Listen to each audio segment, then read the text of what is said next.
우리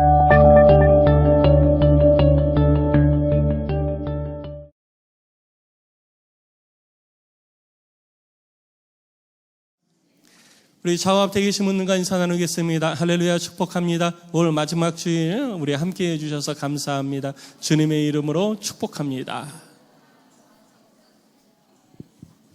네, 밝게 축복의 인사 나누시고요. 네. 오늘 우리가 이제 그 마태복음 20장의 마지막 부분인데요. 마태복음 21장부터서는 예수님께서 이제 예루살렘 성에 들어가시면서 이제 내용이 시작이 되어집니다.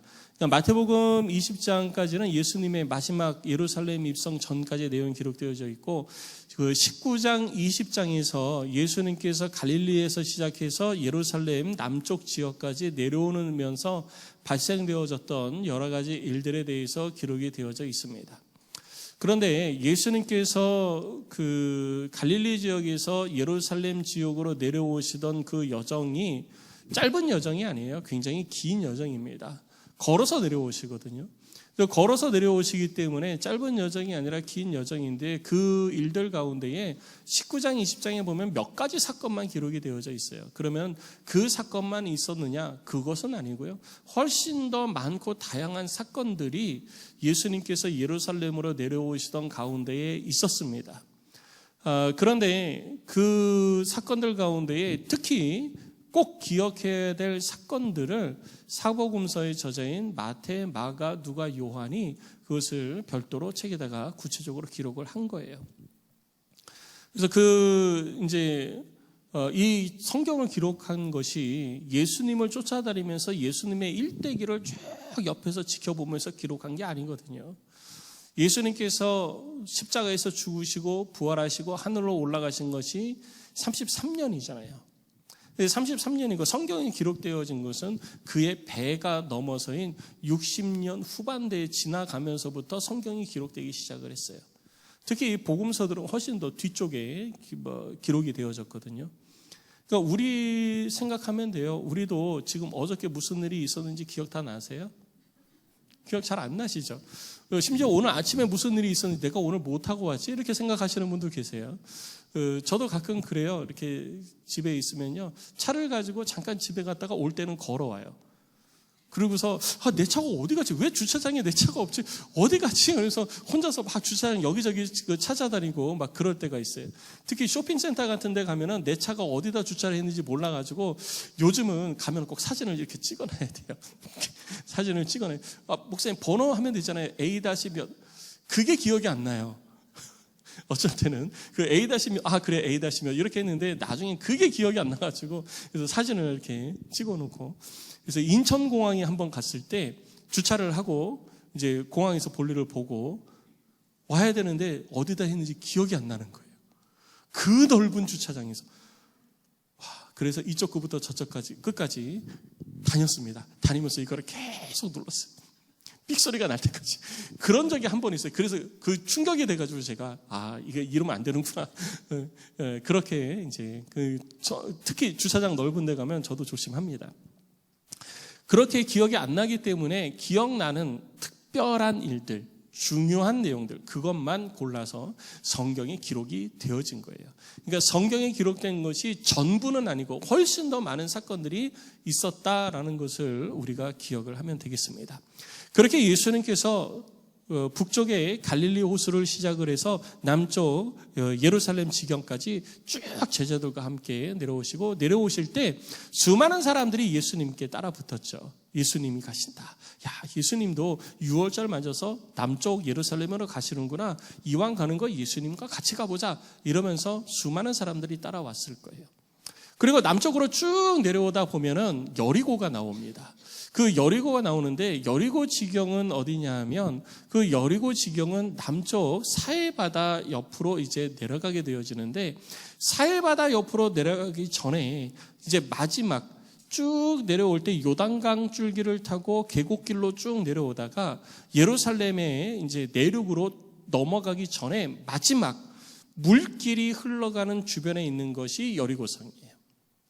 그러니까 여리고를 지나가면 이제 내륙으로 들어가서 광야가 나오고 이제 우기가 오지 않는 이상 물을 구경하기 힘든 지역이 되는 것입니다.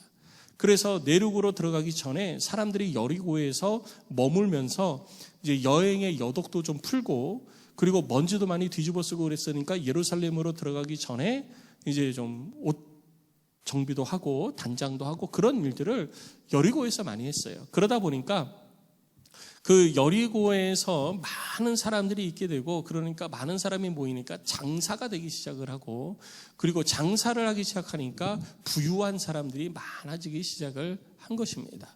여러분 보시는 지도에서 그 빨간색의 그 위쪽으로 오른쪽 위에 빨간색으로 지점이 찍혀 있는 그곳이 바로 그 여리고예요. 녹색과 빨간색이 만나는 곳이 여리고고요. 왼쪽 아래쪽에 세 갈래로 흩어져 있는 빨간색 맨 끝에 지점, 거기가 이제 그 밑에 지나서가 예루살렘입니다. 여기가 이제 뭐 벳바게라든가 베단이라든가 뭐 이런 곳이 여기에 있는 거예요.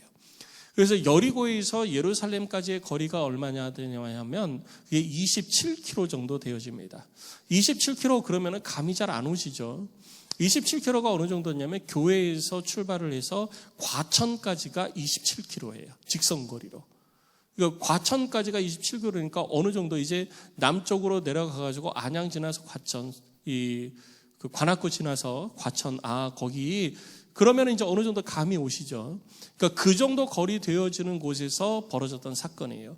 예수님께서 마지막 예루살렘으로 들어오는 길목에 대도시를 지나가는 마지막 대도시가 된 거죠. 거기서 제자들과 함께 예수님께서 지나가시게 된 것입니다.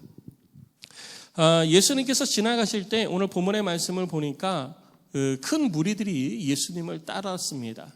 아까도 말씀을 드렸듯이 6월절이 되어지면 이스라엘 사람들은 예루살렘에 모여서 절기를 보냅니다. 일주일 동안 축제를 해요. 그래서 자기의 생업을 내려놓고 예루살렘으로 다 모이니까 예수님뿐만 아니라 수많은 이스라엘의 남자들이 예루살렘 속으로 다 내려오고 있었던 거예요.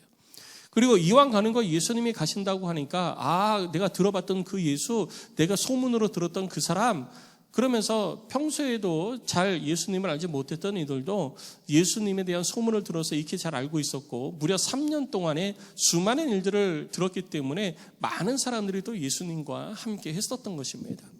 그렇게 예수님과 제자들 그리고 수많은 사람들이 예루살렘을 여리고를 이렇게 지나서 예루살렘으로 가려고 예루살렘을 떠나 나오는데 거지 둘이서 예수님을 향해서 큰 소리를 내는 거예요. 이 맹인 거지들에 대해서 오늘 사건이 기록되어져 있는데 이 맹인 거지들의 사건은 마태복음에만 기록된 것은 아닙니다. 이 맹인 거지들에 대한 사건은 마가복음과 그리고 누가복음에도 같이 기록이 되어져 있습니다. 마가복음 10장과 누가복음 18장에도 기록이 되어져 있는데 특히 이 마가복음 10장의 내용을 보면은 이 거지에 대해서 구체적으로 표현을 하고 있어요. 이 거지가 누구냐면 오늘 본문에서는 2명이라고 얘기하고 있는데 마가복음에서는 1명만 얘기합니다. 그 1명의 이름이 뭐냐면요, 바디메오예요. 들어보셨죠? 그래서 예수님이 말씀하시니 바디메오가 눈을 떴다네. 이 찬양 어렸을 때 참 많이 불렀습니다. 지금도 부르는지는 모르겠어요. 근데 저도 그 초등학교 다닐 때 여름 성경학교 하고 그러면은 그 찬양을 정말 많이 불렀어요. 그 바디메오 사건이 바로 오늘 우리가 읽은 본문의 사건인 것입니다. 그런데 마태복음에는 2명이라고 그러는데 마가복음에는 1명이라고 그러는 이유가 뭐냐? 여러분 둘 중에도 또 꼭 기억이 제대로 나는 1명이 있잖아요. 제대로 이렇게 덤벼드는 사람. 확실하게 목소리 큰 사람, 이 사람이 확 각인이 되어집니다. 그래서 1명만 마가복음은 기록을 한 거고요. 우리가 표현상의 어떤 기억의 표현상의 2명과 1명의 차이인 거지 2명이 중요하고 1명이 중요하고 그게 중요한 것은 아닙니다. 근데 어쨌든 이 거지들이 나오게 되어지는데요. 이 여리고에는 거지들이 굉장히 많았습니다. 왜냐하면 부자들이 많잖아요. 여리고에는 잘 사는 사람들이 많고 부자들이 많기 때문에 거지들이 많이 있었어요.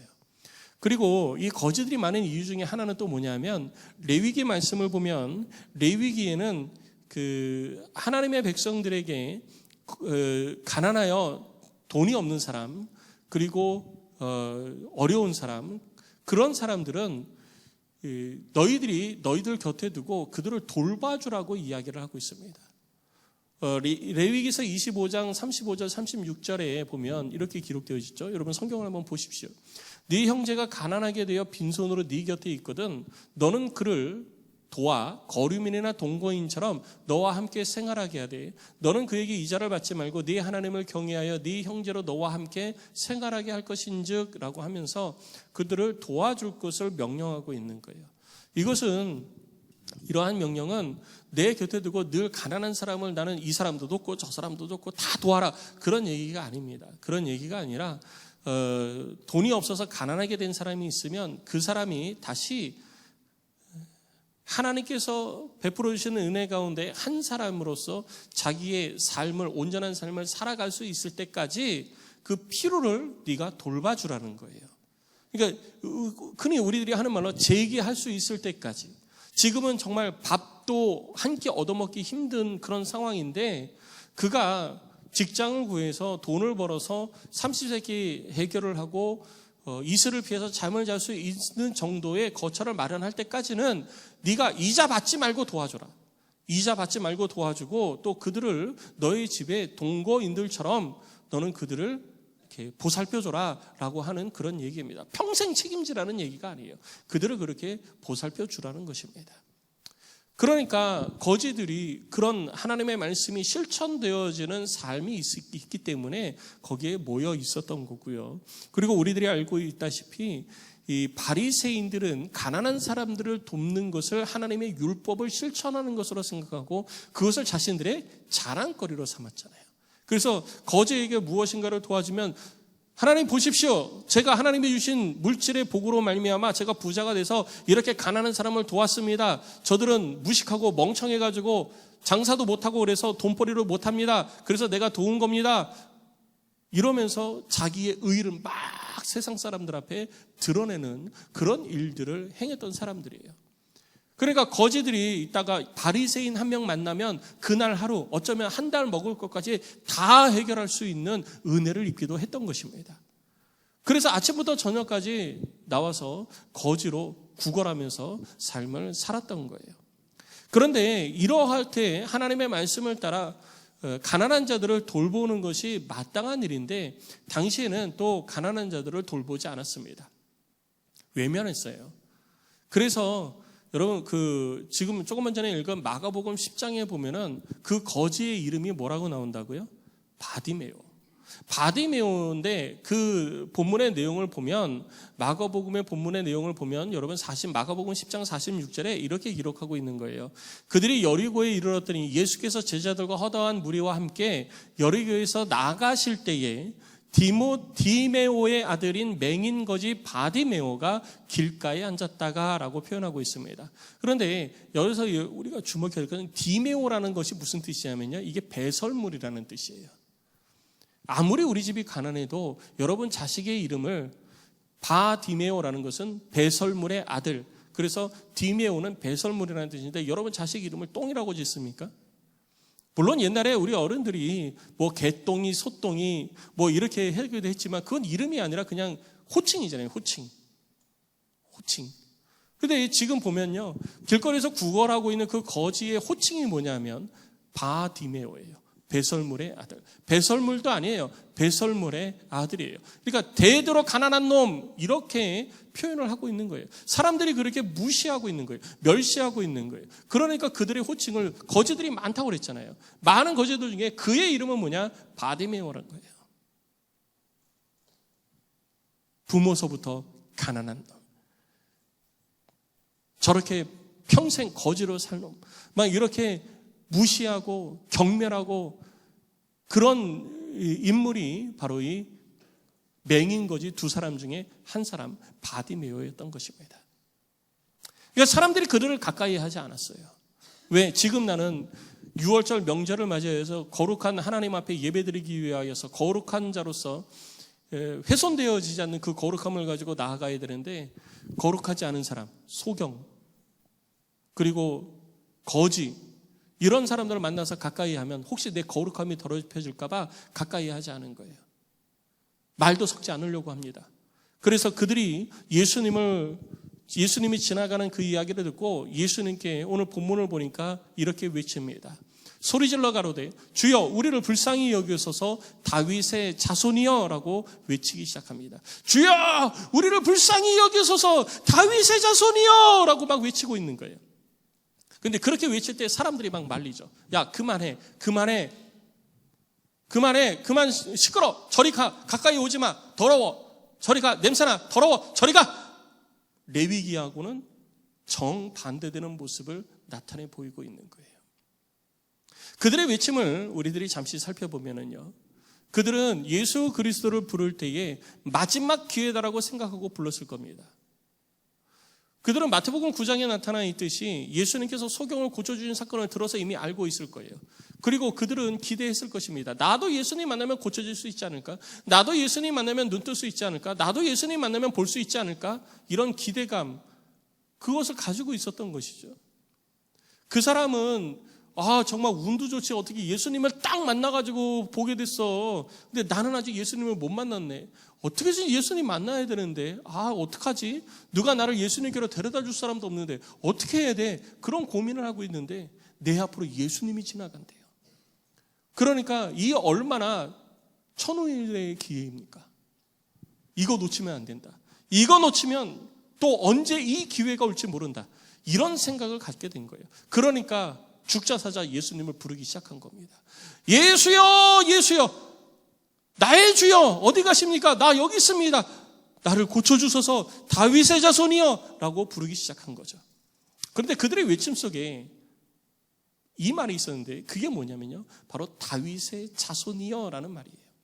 다윗의 자손이여, 그냥 예수를 주여 선생이여 이렇게 부른 게 아니라 그들 예수님을 향해서 다윗의 자손이여 라고 고백을 하고 있었던 거예요. 다윗의 자손이라는 것은 예수가 메시아라는 것을 인정하는 것입니다.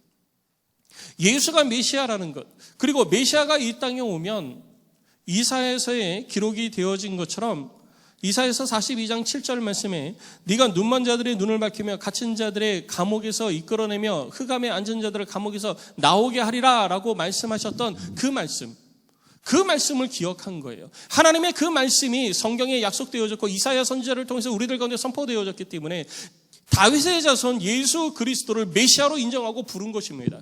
그래서 예수를 향해서 그냥 선생이여 나의 주여 이렇게 부른 게 아니에요. 예수를 향해서 나의 눈을 고쳐주세요 라고 하면서 예수를 향해서 부르는 것이 다윗의 자손이여 라고 함께 불렀던 것입니다. 성도 여러분, 예수를 누구로 부르고 계십니까?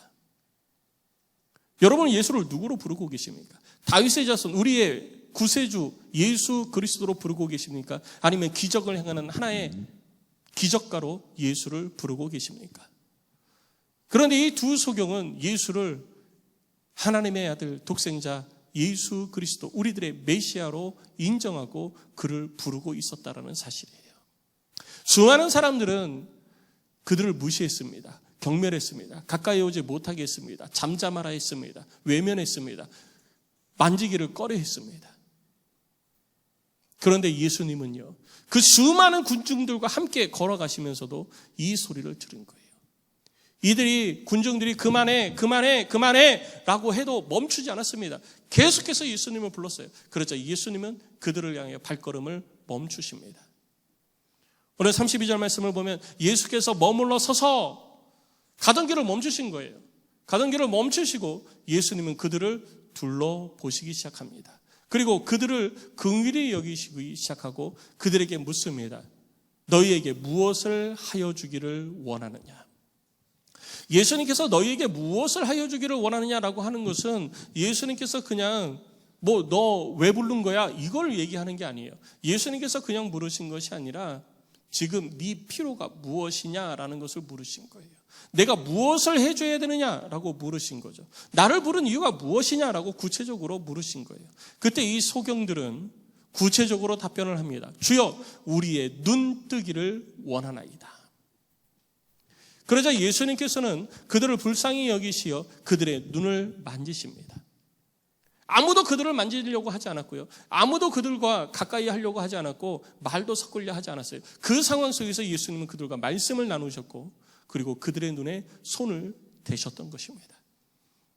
그리고 예수님께서 그렇게 눈을 만지시니 그들이 보게 되어지는 놀라운 역사가 있게 된 것입니다. 우리는 여기서 이 소경이 눈을 뜬 것에 집중을 많이 합니다. 소경이 눈을 떴네. 이야, 이 놀라운 사건. 그런데 이것이 우리들에게는 놀라운 사건이지만 하나님께는 별로 그렇게 놀라운 사건이 아닙니다. 우리들이 집중해야 될 것은 소경이 눈을 뜬 것에 집중하는 게 아니에요. 그 내면에 담겨진 것에 집중을 해야 됩니다. 예수님께서 왜 그들을 가운데에 그렇게 발걸음을 멈추시고 그들을 돌아보시면서 그들에게 찾아가서 대화하시고 그 눈을 만지져 주셨을까요? 이것이 바로 섬김이에요. 우리 지난주에 살펴봤죠. 예수님께서 제자들에게 섬김이라는 것, 군림하는 게 아니라 섬겨야 된다는 걸 말씀하셨어요. 섬김은 무엇인가 다른 사람에게 특별한 대가나 아니면 내가 받을 만한 것들을 기대하지 않고 내가 할 수 있는 것을 힘을 다해서 그들의 필요를 채워주는 것을 섬김이라고 합니다. 그러나 예수님께서 그렇게 말씀만 하신 것이 아니라 하나님의 말씀을 따라 섬기는 삶의 모습을 지금 제자들에게 보여주신 거예요. 그들이 필요하잖아요. 그들은 눈뜨기를 필요해요. 근데 그들의 눈을 뜨게 해줄 능력이 예수님께 있잖아요. 그래서 예수님은 그들의 필요를 아무 대가 없이 채워주신 거예요. 사람들은 외면하고 가까이 오지만 그들이 나에게 동전 한 입만 주세요 라고 하는 것도 외면하면서 나한테 가까이 오지마, 지저분해, 냄새나, 가까이 오지마, 저리 가, 그러면서 외면하게 바빴던 하나님의 백성들의 모습, 그리고 자기의 의를 드러내기 위해서 다른 사람들 앞에 자신의 내가 이렇게 의로운 사람이다 이렇게 인정받기 위하여서 자랑하려고 동전 몇 푼씩 던져두던 그런 바리새인들의 모습이 아니라 그들을 긍휼히 여기시고 그들의 필요를 채워주기 위해서 그들에게 가까이 가시고 그들과 대화하시고 그들을 만져주셨던, 그래서 그들의 필요를 채워주셨던 예수님의 섬김의 모습을 제자들 가운데 나타내 보여주신 것입니다. 성도 여러분, 이러한 섬김이 저와 여러분 가운데 있으시기를 주의 이름으로 축복합니다. 이것이 우리가 하나님의 뜻을 따라 삶을 살아가는 방법인 거예요.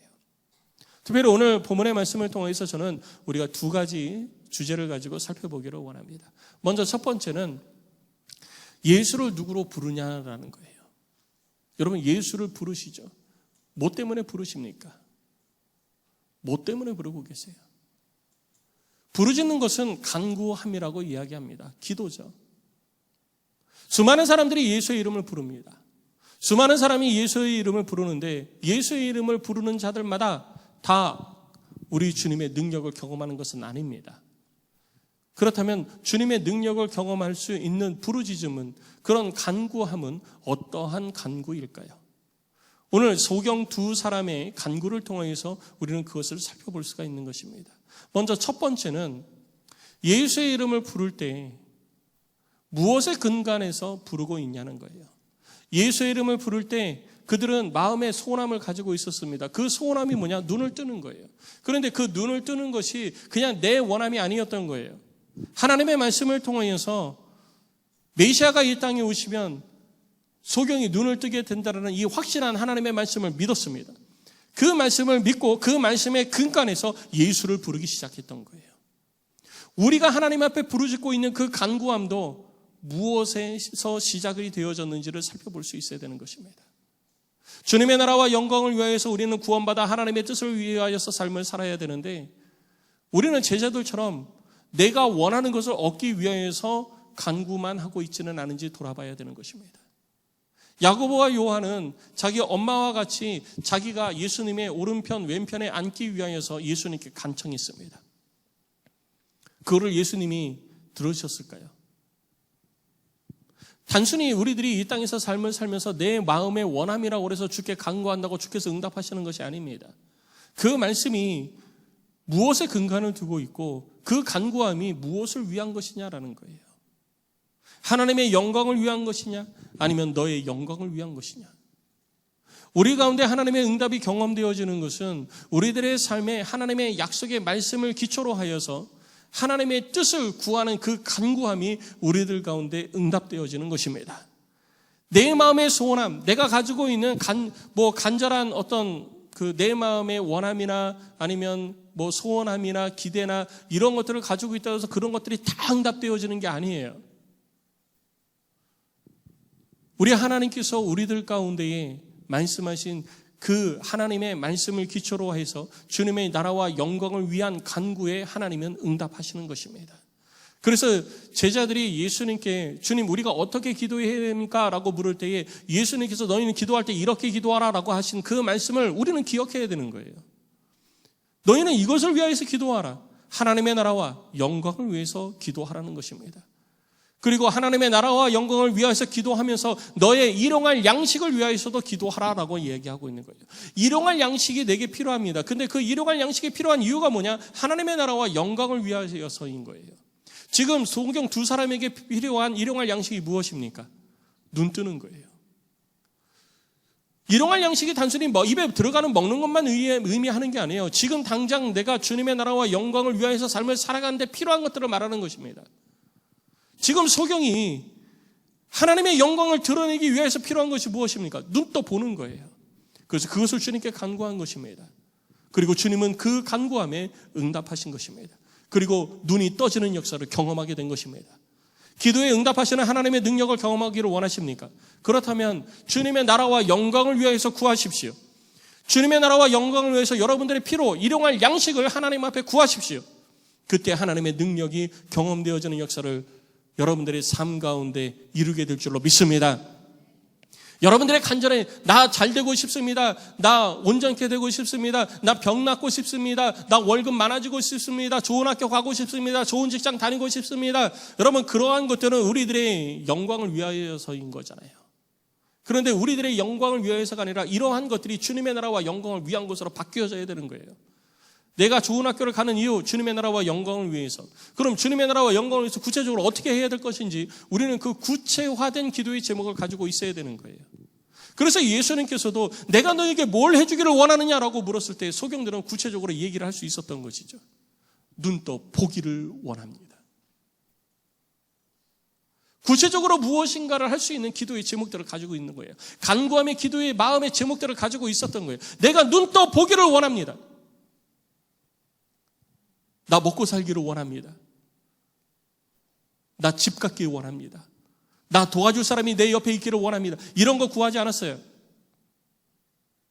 그리고 사람이 할 수 있느냐 없느냐 이거 판단하면서 구하지 않았습니다. 눈 떠 보기를 원합니다. 사람들의 힘으로는 되어지지 않을 거예요. 그런데 그 문제가 해결되어져야 되는 것이고 그 문제가 이 소경들이 구하는 일용할 양식이었던 거예요. 그래서 그들은 사람의 힘이나 사람의 능력을 바라보면서 그것을 기대하면서 구한 것이 아니라 이것이 주님의 나라와 영광을 위한 나의 일용할 양식이기 때문에 그냥 구한 거예요.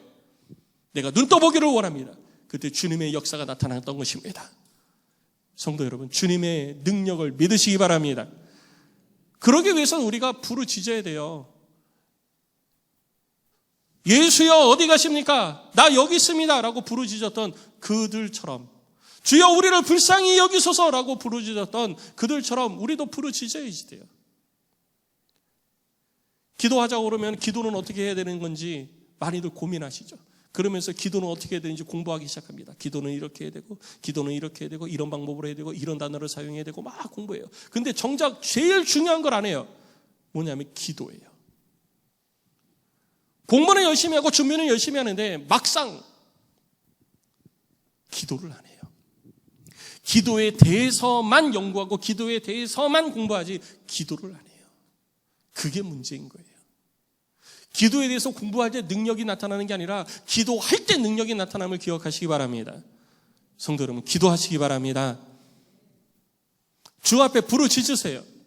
어떻게 기도하는지 몰라도 부르짖으세요.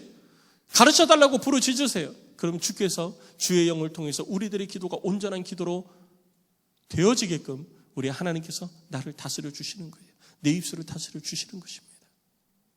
그런데 부르짖지 않는데, 기도하지 않는데 어떻게 온전한 기도가 무엇인지 내가 입술로 깨달을 수 있겠습니까? 그래서 우리는 그렇게 부르짖는 자가 돼야 되는 것입니다. 그리고 한 가지 더 우리들의 기도에 적용해야 될 것 중에 하나가 뭐냐면요, 아무리 큰 방해가 있어도 멈추지 말아야 된다는 것입니다.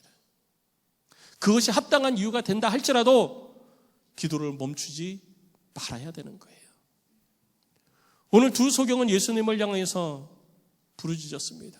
주여 우리를 불쌍히 여기소서 다윗의 자손이여 라고 부르짖었더니 사람들이 난리가 났습니다. 야 조용히 안 해? 막 협박합니다. 너 저리 안 가? 밀칩니다. 발로 찹니다. 사람들이 괴롭다고 싫어한다고 가까이 오지 말라고 그런다고 소경들이 예수를 부르는 것을 간구하는 것을 멈추었다면 어떻게 됐을까요? 아무것도 응답받지 못했을 것입니다. 저들의 필요는 여전히 저들의 필요로 남아 있었을 것입니다. 그러나 그 어떤 방해, 그 어떤 벽, 내가 그것을 이기지 못한다 할지라도 부르짖어 간구하고 앞으로 나아갔기 때문에 그들은 예수의 능력을 경험할 수 있었던 것입니다. 우리가 기도할 때 그 기도를 방해하는 것들이 우리들 가운데 있을 수 있어요. 기도를 못하게 하고 기도하는데 걸림돌이 되어지는 것들이 있을 수 있습니다. 그러나 그것에 발목 잡히지 말고 우리가 하나님 앞에 끊임없이 기도해야 되는 것입니다. 언제까지 해야 되냐? 응답하실 때까지. 응답하실 때까지 우리는 주 앞에 엎드려 간구해야 되는 것입니다. 성도 여러분, 기도합시다. 하나님 앞에 엎드려 기도합시다. 주님의 말씀을 부여잡고 주님의 나라와 영광을 위해서 주님의 뜻이 이루어지도록 여러분 기도하십시오. 그리고 끝까지 기도하십시오. 그때 하나님의 능력이 여러분 가운데 나타나게 되는 것입니다. 그리고 우리가 한 가지 더 두 번째 주제로 살펴봐야 될 것은 맨 마지막에 기록이 되어져 있습니다. 34절 말씀을 보면 이렇게 얘기하고 있습니다. 예수께서 불쌍히 여기사 그들의 눈을 만지시니 곧 보게 되어 그들이 예수를 따르니라. 우리가 별로 신경 안 쓰는 본문이기도 해요. 그런데 신앙인의 제자도의 핵심이 바로 여기에 있습니다. 예수를 따라야 되는 것입니다. 오늘 우리가 읽은 본문의 29절에 보면은 이렇게 기록하고 있습니다. 그들이 여리고에서 떠나갈 때 큰 무리가 예수를 따르더라. 큰 무리가 예수를 따릅니다. 예수님과 함께합니다. 그런데 그들은 예수님에 대해서 구경꾼으로 예수님을 따라다니는 사람이에요. 그들이 예수를 따르는 것과 오늘 34절에 두 맹인이 고침을 받고 눈을 뜨고 난 다음에 예수를 따르는 것과는 다른 것입니다. 예수 그리스도를 경험하고 예수 그리스도로 말미암아 구원받아 하나님의 백성이 된 자들은요, 이 두 소경이 예수를 따르는 것처럼 예수를 따르는 자가 되어야 되는 것입니다. 그것이 바로 제자도인 것입니다. 제자도는 예수를 따르는 거예요. 구경꾼으로 따르는 것이 아니라 예수의 삶을 따르는 자가 되어야 되는 것입니다. 수많은 사람들이 예수를 따랐어요. 예수님께서 나타내는 그 기적들을 구경했고요. 수많은 말들을 들었고요. 예수님이 어떤 분이신지에 대해서 너무나도 잘 알았습니다. 그런데 문제는 뭐냐면 그들은 예수의 능력을 직접적으로 경험하지 못한 사람들이라는 거예요. 예수의 살아계심의 능력을, 하나님의 능력을 그들의 삶 가운데 단 한 번도 경험해보지 못한 사람들이라는 겁니다. 늘 구경만 하고 있습니다. 멀찍이 서서 야 예수님이 저런 것도 하시네. 야 대단하다. 참 대단한 사람이야. 정말 축복받은 사람이야. 위대한 사람이네. 딱 거기까지예요. 예수님이 행하시는 일들을 먼바지에서 바라만 보면서 박수만 칩니다. 구경꾼이에요. 청중이에요. 회중이에요. 박수만 치고 끝납니다. 자신은 그 능력을 경험하지 못하는 삶을 살아가고 있어요. 그러니까 여전히 어려운 가운데 있고 환난 가운데 있고 근심 가운데 있으면서 피할 길을 찾지 못하는 것입니다. 성도 여러분, 예수를 누구로 따라가고 있습니까? 예수를 구경꾼으로 따라가고 있습니까? 아니면 예수를 제자로 따라가고 있습니까? 예수님의 제자들은 예수님을 믿고 따르고 그 삶 가운데 예수의 능력을 심어가기 시작합니다. 기도하면서 예수의 능력을 경험하고 예수 그리스도의 기적과 이사를 자기들의 삶 가운데 하나씩 채워가기 시작합니다. 예수의 이름의 말씀의 능력이 저들의 삶 가운데 나타남을 경험하는 삶을 살게 되어집니다. 성도 여러분, 어떤 따름이 여러분 가운데 있기를 원하십니까? 어떻게 예수를 따르기를 원하십니까? 구경꾼으로 예수를 따르면서 여전히 무거운 짐을 짊어지고 이 땅에서 삶을 사시겠습니까? 아니면 예수를 따름으로 예수의 능력이 여러분들의 삶 가운데 경험되어지고 하나님의 능력이, 말씀의 능력이 여러분들의 삶을 변화시키고 기사와 표적이 나타나는 그 믿는 자들에게 따르는 표적이 여러분들 가운데 나타나는 그런 따름을 여러분들 삶 가운데 이루는 그런 따름을 따르기를 원하십니까? 나는 지금 어떻게 따르고 있습니까? 그리고 그렇게 따르면 구체적으로 어떤 것이 되는 것일까요? 예수 그리스도를 따른다는 말, 믿는다라는 말, 그것에 대해서 성경은 갈라디아서에 이렇게 이야기하고 있습니다. 갈라디아서 2장 20절 말씀을 보면 우리들 가운데 아주 명확하게 예수 그리스도를 믿는 믿음에 대해서 설명을 하고 있습니다. 내가 그리스도와 함께 십자가에 못 박혔나니 그런즉 이제는 내가 사는 것이 아니요 오직 내 안에 그리스도께서 사시는 것이라. 이제 내가 육체 가운데 사는 것은 나를 사랑하사 나를 위하여 자기 자신을 버리신 하나님의 아들을 믿는 믿음 안에서 사는 것이라. 믿음 안에서 사는 것이 뭐냐면요, 내 속에 예수 그리스도가 나를 다스리는 거예요. 내가 육신의 눈을 보고 가지고서 바라보는 게 아니라 예수의 눈을 가지고서 바라보는 것입니다. 이 땅을 살면서 예수의 눈을 가지고 세상을 바라보고 예수의 입술을 가지고 예수님의 복음을 말하는 자가 되어야 되는 것입니다. 그것이 바로 예수를 믿는 믿음의 사람들의 삶의 모습이라는 거예요. 그리고 이러한 믿음이 우리들 가운데 구체적으로 어떻게 드러나게 되느냐, 고린도후서 5장 15절의 말씀을 보면 이렇게 이야기하고 있습니다. 그가 모든 사람을 대신하여 죽으심은 살아있는 자들로 하여금 다시는 그들 자신을 위하여서 살지 않고 오직 그들을 대신하여 죽었다가 다시 살아나신 이를 위하여 살게 하려 함이라. 예수를 믿고 구원받아 하나님의 사람이 되었으면요, 이제는 우리들 자신을 위해서 사는 것이 아니라 우리 안에 계시는 예수 그리스도의 인도함, 곧 성령 충만하여 성령의 인도함을 받는 삶을 살아야 되는 거예요. 성령의 인도함을 받는 삶이라는 것이 무엇이냐, 이제는 더 이상 나 자신을 위해서 사는 것이 아니라 나를 위하여 십자가에 달려 죽으셨다가 다시 살아나신 예수를 위하여서 사는 삶을 말하는 것입니다. 그럼 예수를 위하는 삶은 어떤 삶일까요? 어떻게 하는 것이 예수를 위한 삶일까요? 그냥 말로만 예수를 위한 삶은 이런 삶이다, 예수를 위해서 삽시다, 예수를 위해서 삽시다, 그것으로 다 해결되는 것일까요? 베드로전서 4장 2절에 베드로 사도는 우리들 가운데 이렇게 얘기합니다. 예수를 위한 삶이 어떤 것이냐, 그 후로는 다시 사람의 정욕을 따르지 않고 하나님의 뜻을 따라 육체의 남은 때를 살게 하려 함이라. 이제는 더 이상 육신의 눈으로 바라보면서 나의 원함을 채워가지 않는 거예요. 내가 바라오는 것, 내가 소망하는 것, 내가 기대하는 것, 이것만을 위해서 노력하지 않는 것을 말하는 것입니다. 내가 예수를 주로 고백하였고 내가 예수를 품고 예수님과 함께 동행하며 삶을 산다고 이야기하는데 여전히 구경꾼으로 사는 사람들이 있어요. 신앙은 가지고 있지만 예수를 믿지만 예수와 제3자가 되어져서 구경꾼으로만 바라보는 거예요. 아, 예수는 그런 사람, 아, 예수는 능력 있는 사람, 예수 믿으면 그 믿는 사람을 구원해 주는 사람, 예수는 이런 분, 예수는 이런 존재, 그렇게 생각하고 말하면서 신앙생활을 하는 사람이 있습니다. 근데 중요한 것은요, 그들은 예수의 능력을 경험하지 못한다라는 것입니다. 예수의 능력을 경험하기를 원하십니까? 그러면 이제는 예수를 위해서 사십시오.